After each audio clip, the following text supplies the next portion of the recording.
Amén. Amén. Ahora los anuncios para lo que resta de semana. La mañana lunes, oración y testimonio, dirige la hermana Julia Figueroa. El miércoles, estudios bíblicos, dirige Orlando Díaz, y el recurso la hermana Sonia Marcano. El próximo domingo 22, la instalación a las 2:30 de la tarde, Pastor David Sánchez será en la iglesia de Metrópoli. Esta iglesia no se va a reunir en la mañana. Ahora, Señor, te pido que esté con la palabra que nos trae el Pastor David en esta mañana, Señor.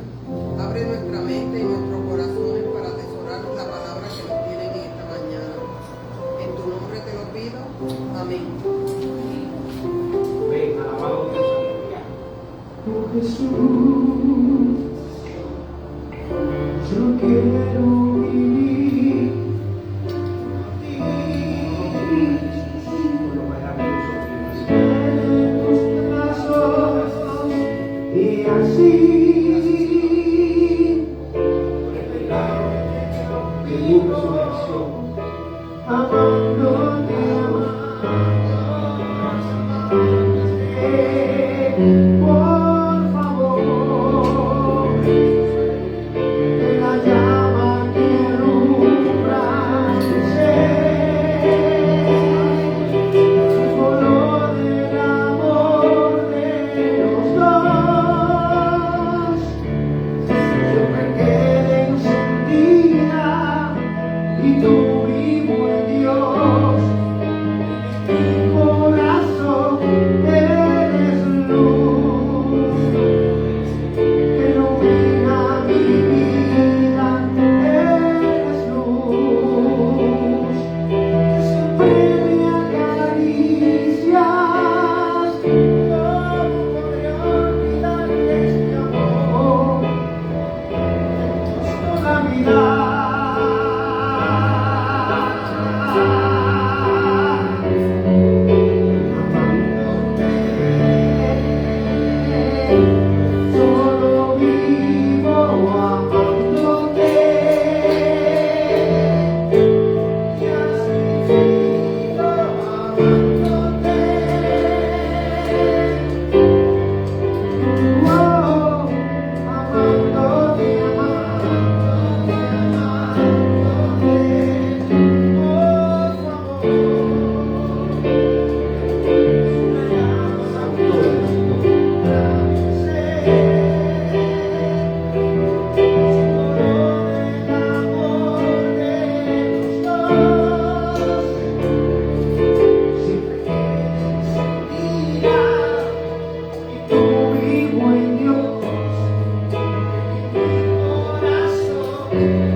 Solo vivo amándote,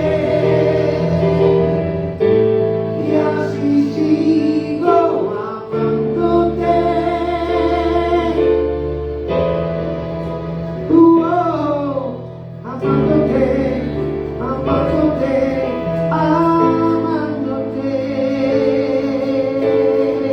alabado Dios, aleluya. Oh, gloria a tu nombre, Jesús. ¿Cuántos dan gloria a ese gran Salvador y Redentor al que amamos, al que vivimos amando? ¿Verdad que sí? Amén. Recibimos con un saludo cordial a los que siempre se conectan a través de la internet, a través del Facebook Live o de YouTube de la Iglesia Bautista de Rolling Hills, una iglesia de mucho amor. Es una iglesia donde amamos a todos y cada uno de ustedes, que aunque no están presentes aquí, sabemos que están presentes a través de la internet. Vamos a buscar la palabra de Dios en Eclesiastés 3, capítulo 3. Vamos a estar leyendo del 10 al 15. Eclesiastés capítulo 3, del 10 al 15. Saludo con mucho cariño ¿Qué significa eso? a quien fue mi pastor Ezequías, el reverendo Ezequías Vázquez, allá en Houston, que siempre ve las predicaciones. Al reverendo Tony Santiago, que siempre ve las predicaciones desde allá, desde el área de la Florida. A mi hermano pastor Samuel Sánchez, de las iglesias Asamblea de Dios, que también siempre está pendiente.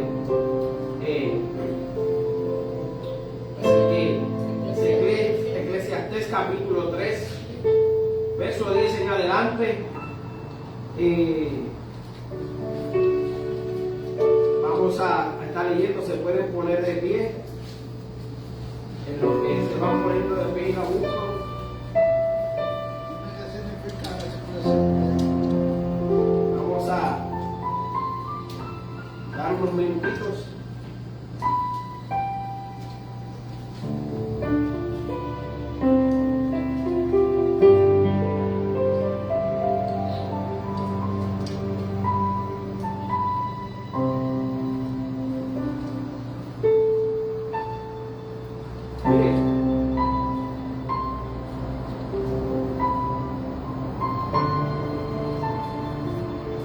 Hoy es un día especial. No lo dude, porque hay muchísimas personas que viven en países donde no se puede venir a la iglesia a adorar. Hay personas que aunque viven en países que se puede adorar, no tienen los recursos, la transportación para ir a la iglesia porque las iglesias están lejanas. Y hay personas que se congregan en iglesias que son punitivas, que no se predica la palabra del Señor, que lo que se predica es un legalismo rampante y se adultera la palabra poniéndole significados de hombre a las cosas. Esta no es esa iglesia. Aquí se predica lo que dice la palabra y se estudia a conciencia y se trata de traer las cosas en el contexto original. Así que usted está en una iglesia que no se predica y no se habla del contexto de la audiencia original y de lo que significa en el presente, salga corriendo, porque iglesia de Dios no es. Así que Eclesiastés capítulo 3 dice de la siguiente manera, verso 10 en adelante, dice: yo he visto el trabajo que Dios ha dado a los hijos de los hombres para que se ocupen en él. Todo lo hizo hermoso en su tiempo. Yo he conocido que no hay para ellos cosa mejor que alegrarse, hacer bien en su vida. Y también que es don de Dios que todo hombre coma y beba y goce el bien de toda su labor. Entiendo que todo lo que Dios hace será perpetuo. Sobre ello no se añadirá, ni de ello se disminuirá. Y lo hace Dios para que delante de Él tengan los hombres aquello que fue ya es, y lo que ha de ser fue ya. Y Dios restauró lo que pasó. Que el Señor añada bendición a su santa y divina palabra. Mire, Eclesiastés es un libro muy interesante. Lo escribe el rey Salomón. Se estima que ya en las postrimerías de su vida, el rey Salomón había tenido una época de gloria, donde lo tuvo todo a su disposición. Se puede sentar. Pero en esta época ya él está en una conciencia, porque usted sabe que el rey Salomón se desvió con toda su sabiduría que tenía. Mire, Salomón es más sabio que lo que su pastor podrá llegar a ser. Salomón es más sabio que usted. Salomón fue más sabio que todos los predicadores de YouTube, Facebook, Twitter, X, y de todas las iglesias, de todas las denominaciones. Y con toda la sabiduría que tenía, usted sabe qué pasó, pecó. Y entonces en la postrimería de su vida empieza a escribir este libro de Eclesiastés, que su nombre significa asamblea.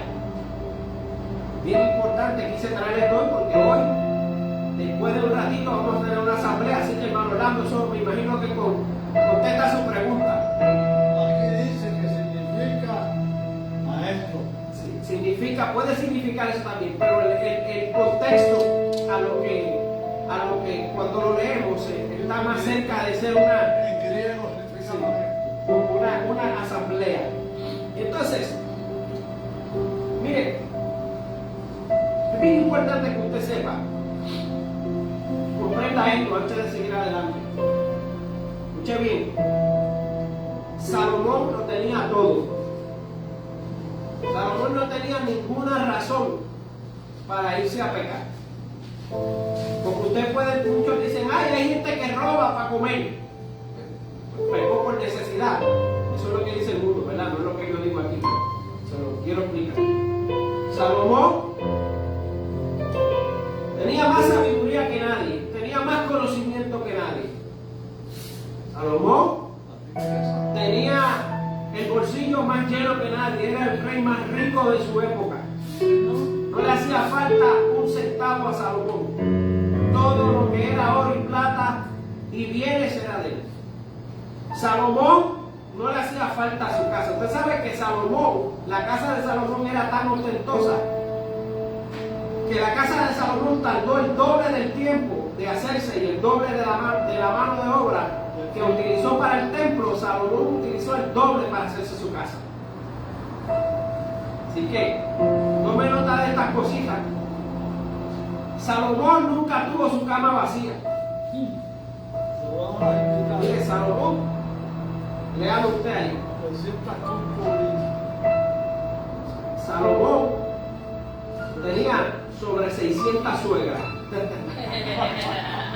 Ah, sí. Imagínense cómo. No tuvo tiempo de conocerlas a todas, ¿sabes? A los que se quejan de su suegra, yo no me quejo de la mía, la amo muchísimo y válgame que hace un flan de pan, es una cosa espectacular. Pero Salomón tenía 600, al menos 600 suegras, así que. Y aún así, con todo lo que tenía, se fue por un camino que no tenía que irse. Y ese camino le costó muchísimo en su corazón, en su alma. Entonces él escribe esto porque cuando escribe Eclesiastés, usted nota arrepentimiento en todas las letras de este libro, usted nota arrepentimiento todo el tiempo nota arrepentimiento. Y entonces me llama la atención este verso, este pasaje de este libro, porque lo encuentro bello. Miren, el sermón de hoy se titula Encuentro con el reloj. Y Eclesiastés está, aunque usted no lo crea, hablando del reloj.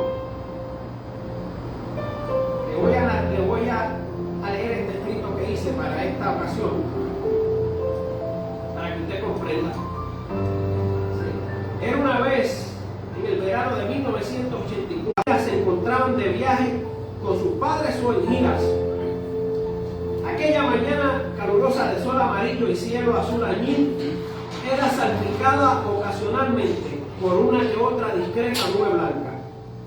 Mi madre me había preparado el desayuno, así que luego de degustar un emparedado de jamón y queso, me vestí y salí a la calle a ver si encontraba algún amigo con quien jugar. Este que estaba aquí estaba jugando a Atari.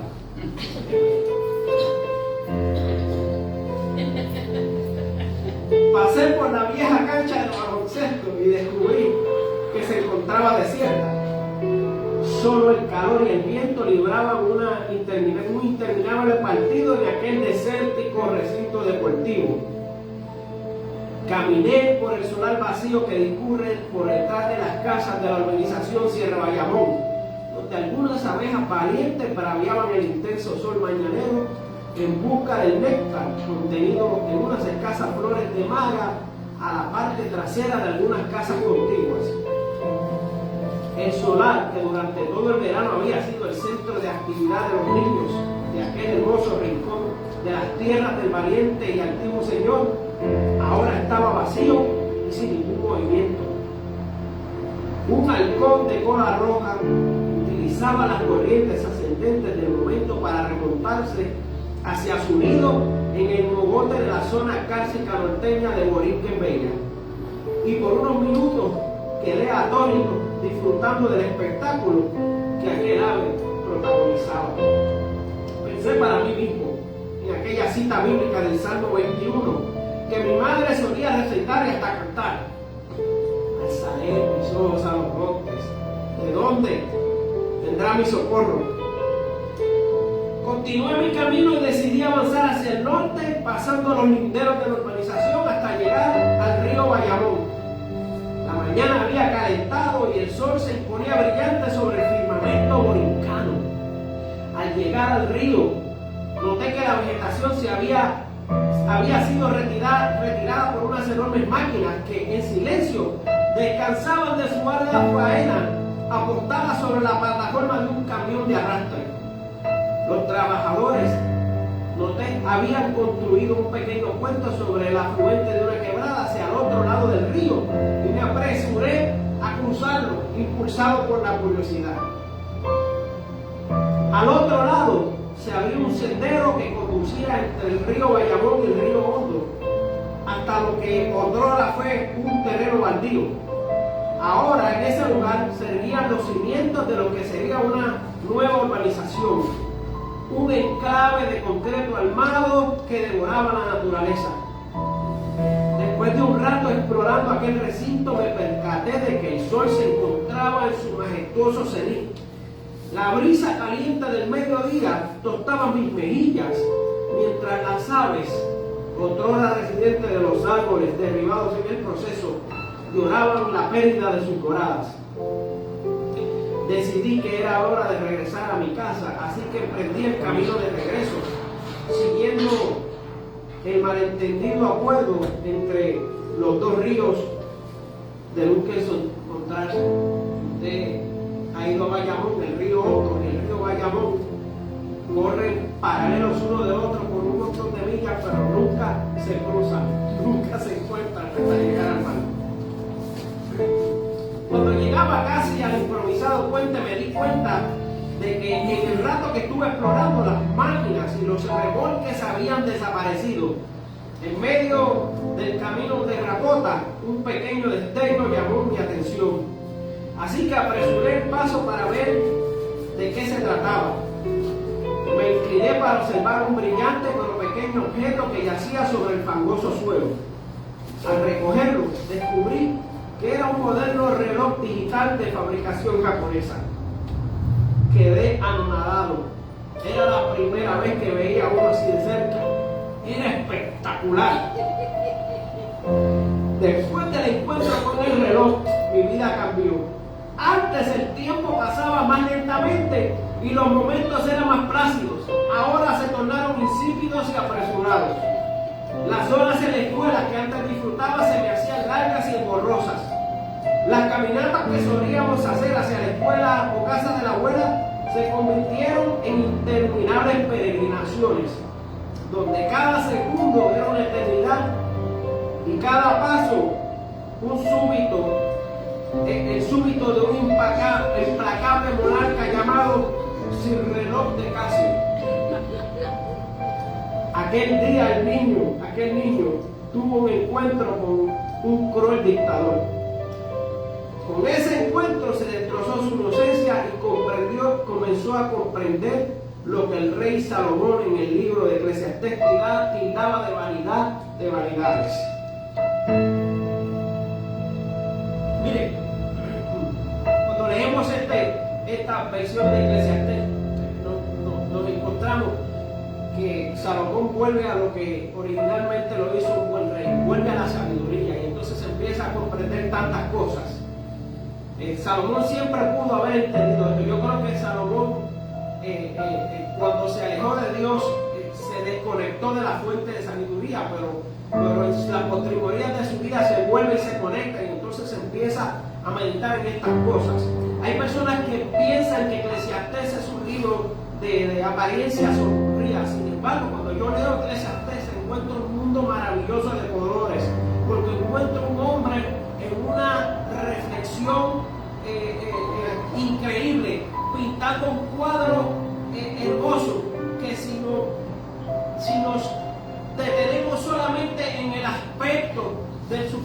que él tuvo, que lo muestra en este libro, nos dice aquí es que Dios le dio trabajo a los seres humanos para que a través del mismo pudiéramos entender su esmero en crearnos. ¿No sabe una cosa? Matthew Wesley en su comentario acerca de este verso dice que el ser humano tiene que entender, lo estoy parafraseando, no lo digo así textualmente, pero que el ser humano tiene que entender que Dios no creó al ser humano para estar quieto, para estar inerte. Dios creó al ser humano para estar en movimiento. Por eso es que Salomón dice que Dios le dio trabajo a los seres humanos. Eso está en el verso 10 y 11, para que entendiéramos el esmero que tuvo Él, el Dios Todopoderoso, en crearnos. Mire, nuestro trabajo temporal nos enseña un ápice del incansable trabajo de Dios en crearnos a su imagen y semejanza. Hombre a imagen y semejanza. Mujer a imagen y semejanza. Mire, la vida se vuelve vanidad si no comprendemos que la eternidad de Dios ha sido grabada en la cúspide de nuestra alma. Es una necesidad contemplarla al margen de nuestra existencia y a la orilla de nuestra mortalidad. Salomón nos habla de que los seres humanos existimos, pero Dios trasciende. Dios trasciende, pues la existencia está regida por el reloj, mientras que la trascendencia habita en el pasado, presente y futuro al mismo tiempo. Dios es trascendente. Fíjate, esto es un término teológico. Yo se lo traigo a ustedes porque ustedes son una iglesia muy estudiosa de la palabra y con una mentalidad de aprendizaje. Hay iglesias donde este sermón yo tendría que parafrasearlo de otra manera, porque hay gente que no entiende que la existencia es un periodo limitado de vida. Usted y yo como humanos tenemos una existencia. ¿Por qué? Porque nacimos un día y morimos al otro. Eso se llama existir. La existencia es solamente, escuche bien, la existencia es un concepto, es una construcción social de nosotros los seres humanos. Y si podemos entender lo que es existencia y lo que es trascendencia, nos damos cuenta de una cosa, que Dios va más allá de la existencia. Dios no existe, Dios trasciende. Porque la trascendencia, si la ponemos a ver, es un término superlativo de lo que sería existencia. Porque si Dios existiera en el mismo plano que usted y yo, sería mortal, y Dios no muere, Dios es inmortal.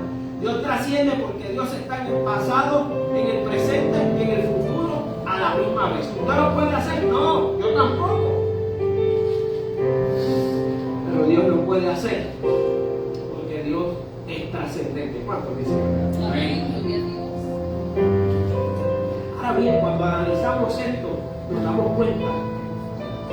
En el Nuevo Testamento, infinidad de veces Pablo lo dice también.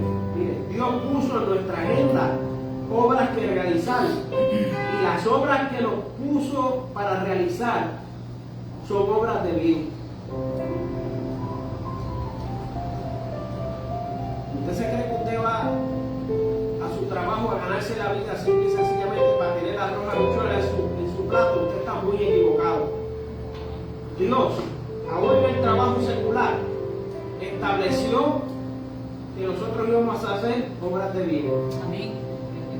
Porque usted no sabe si su compañero de trabajo secular tiene una necesidad espiritual.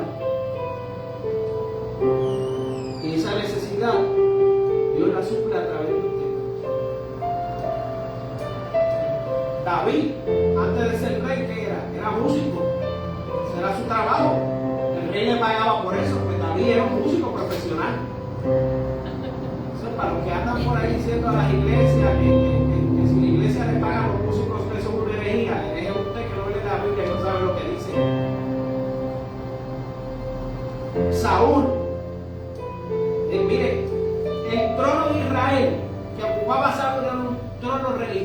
puesto por Dios. Y David, cuando tocaba el arpa, ¿qué pasaba? Que Saúl, el demonio, se iba corriendo.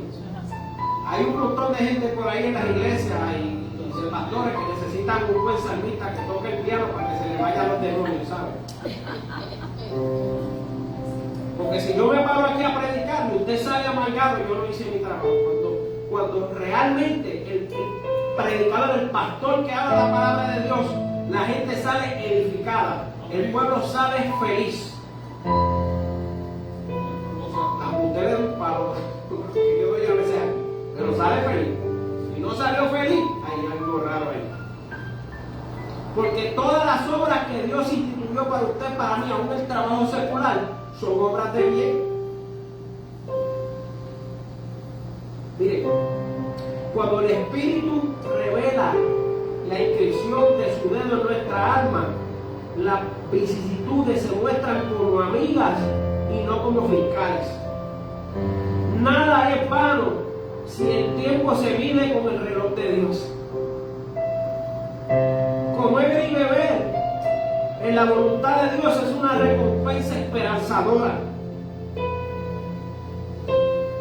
A mí se me ocurre pensar que sin percatarse, Salomón estaba iluminando con una luz lejana el acto que hoy usted y yo conocemos como la cena del Señor.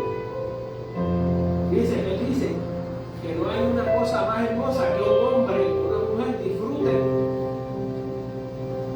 coman y beban. ¿Y cuánto usted es más feliz? Tomando la cena del Señor, ¿verdad que sí? Y nosotros como bautistas queremos en la cena del Señor. Recibimos desde acá con fuerte abrazo al reverendo Caraballo, nuestro ministro ejecutivo acto que en el cristianismo disfrutamos hasta que llegue nuestro Redentor en su segunda venida. Porque mejor es un día en sus atrios que 1000 fuera de ellos. Escogería estar a la puerta de la casa de mi Dios que habitar en las moradas de maldad. Salmo 84:10. Y de Salomón pinta un cuadro y nos enseña que solo en la única verdad observada a través de la lupa de Dios podemos ser felices. El salmista lo afirma sin reparos y ofrece una canción de gratitud al único que trasciende. ¿Ve la diferencia entre el reloj humano y el reloj de Dios? El reloj humano nos amarra. Como les decía ahorita en el primer punto, el reloj humano es un dictador. Siempre nos está recordando que nuestra asistencia es limitada, pero el reloj de Dios es trascendental, porque en el reloj de Dios el futuro, el pasado y el presente son la misma cosa. Quizás no lo podemos entender en toda su magnitud, pero algún día lo vamos a entender. Mire, el reloj humano es existencial, pero el reloj de Dios es trascendental. Mire la gloria de Dios. Y Dios nos hizo con el objetivo de que entendamos que lo que nosotros vemos como cambiante, Él lo tiene por perpetuo. Salomón lo comprende de esta manera porque siendo el hombre más poderoso, con la alacena más llena, el bolsillo más repleto y la alcoba más abundante, se sentía vacío por su alejamiento de la voluntad de Dios. En el verso 15 vemos por qué el reloj del ser humano no puede medir el tiempo de Dios. El reloj humano solo mide la entropía, el envejecimiento y el desgaste.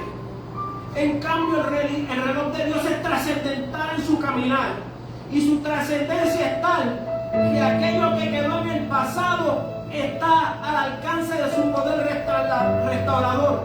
Lo único que en el universo es inmutable es el amor de Dios. Por eso es que es trascendental. Por eso es que quizás no lo podemos entender, pero aunque no lo podemos entender, lo podemos recibir.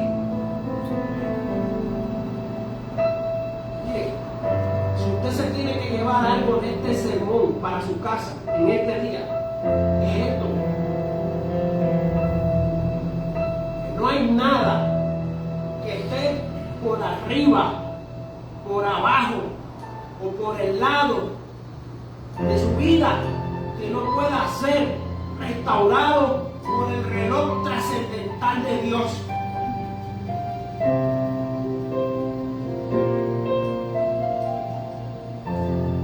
Mire cómo termina Salomón diciendo: aquello que fue ya es, lo que ha de ser fue ya, y Dios restaura lo que pasó. Dios restaura lo que pasó. ¿Usted puede restaurar lo que pasó? No. Cuando usted se le rompe un carro, ¿qué usted hace? Lo pega, lo crece. Ahí va el anuncio no pagado. Un pega tanque, que es la que usamos allá, se pega tanque. Pero ¿qué es igual? No se rompe en el forno del restaurante. Es igual. Sin embargo, a mí se me ocurre pensar, yo no voy a hacer teología, es mi experiencia personal. En una ocasión estaba visitando un museo en el estado de Nueva York y tenían una exhibición de artefactos chinos de allá, de la época Qi, que es la época del primer emperador. Entonces había una vasija, que bien, una vasija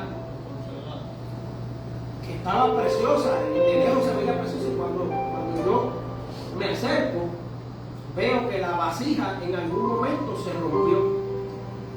Entonces el que la pegó muy cuidadosamente, y luego usted sabe qué hizo con las heridas que se veían visibles, las rayas que se veían visibles, la rellenó con oro. Entonces ahora,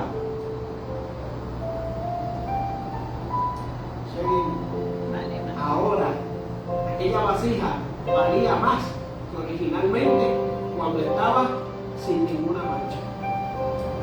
¿Y usted sabe qué? El poder de Dios trabaja de la misma manera. No importa la rotura que usted haya tenido en su vida, cuando Dios le restaura a usted, no tan solo lo hace oro, sino que lo recubre de oro puro. Lo hace más lindo, lo hace más hermoso. Usted puede decir, no, pero que ahora no tengo pelo. Dios te hizo más lindo ahora con tu calva. Te ves más lindo con la calva que sin la calva. Porque Dios te puso oro en la simiente. Ay, pero ahora estoy más gordo. No te preocupes, Dios te puso oro en la barriga. Amén. Abajo. Porque tenemos que entender el poder restaurador de Dios es trascendental y no lo podemos comprender del todo.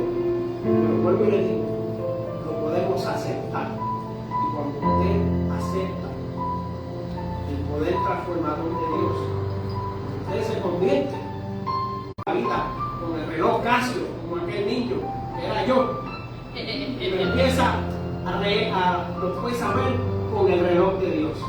Oh, amados, aprendamos a utilizar el reloj de Dios y no el de nosotros.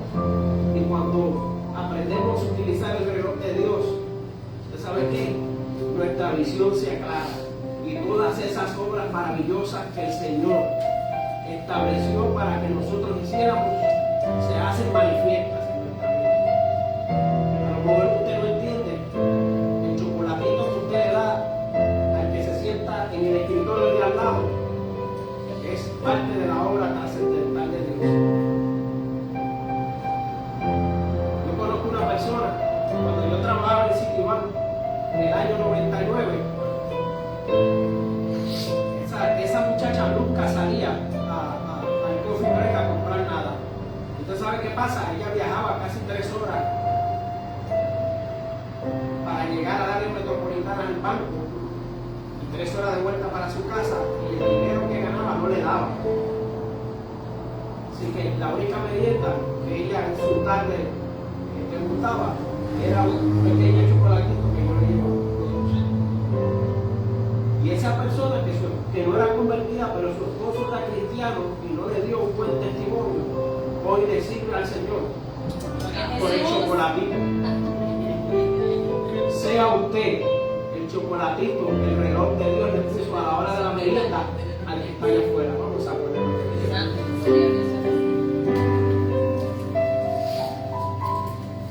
Gracias, Señor, que cuando todo esté aquí en su lugar, para hacerlo, la persona que no es por aquí, por Facebook Live, usted puede poner un comentario en la transmisión y con mucho gusto la iglesia va a orar por usted.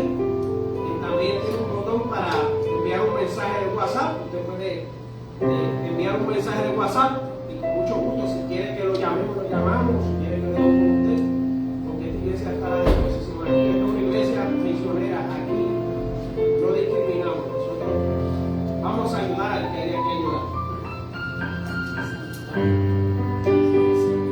Yo voy a hacer una oración entonces.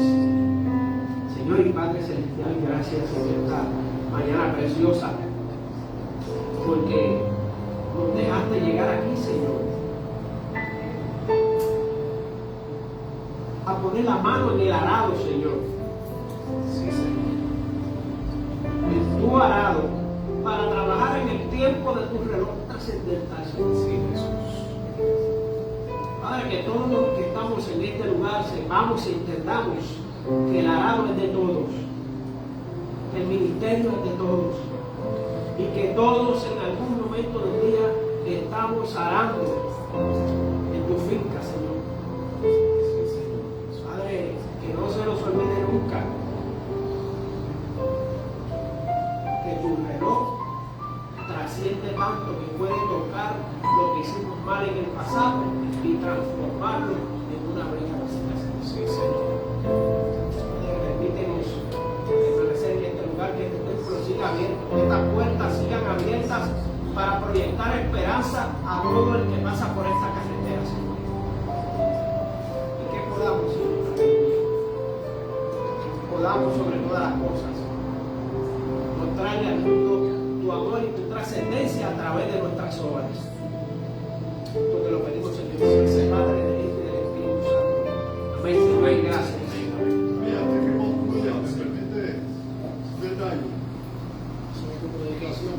Recuerda que te pregunté el significado de la palabra Eclesiastés.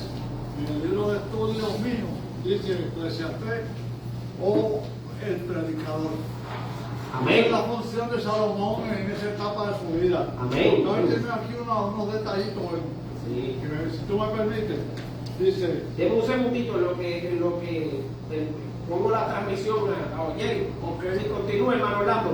Nos despedimos de la transmisión, que está en la Iglesia Bautista de Rolling Hills. Estamos aquí los lunes, los miércoles y los domingos. Los lunes tenemos culto de oración y testimonio. Los miércoles, ¿usted sabe qué? Estudio bíblico. Y los domingos, culto, servicio de adoración. Les soltamos a que vengan los estudios bíblicos, porque aquí, mire, perdónenme, hermano Orlando, que le tomo un segundo, porque esto lo tengo que decir a la gente de...